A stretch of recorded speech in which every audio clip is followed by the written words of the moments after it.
గోత్రోద్భవస్య నామధేయస్య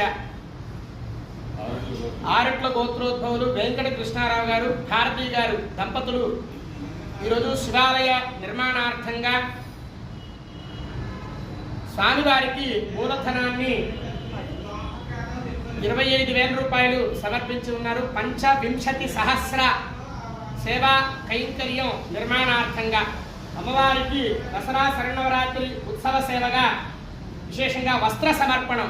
అభీష్ట సిద్ధిరస్తు దేవతా పరిపూర్ణ కరుణాకటాక్ష సిద్ధిరస్తు పర్యాప్త్యానంతరాల సర్వస్తమాతరాత్ర ఉత్తమమహర్భవత సర్వస్యాప్త్య సర్వశ్చరిత్యే సర్వమేవ తేనాప్నోతి సర్వం జయతి ఇది జయతి. అభీష్ట సిద్ధిరస్తు దేవతా పరిపూర్ణ కరుణాకటాక్ష సిద్ధిరస్తు అఖండైశ్వర్యాభివృద్ధిరస్తు.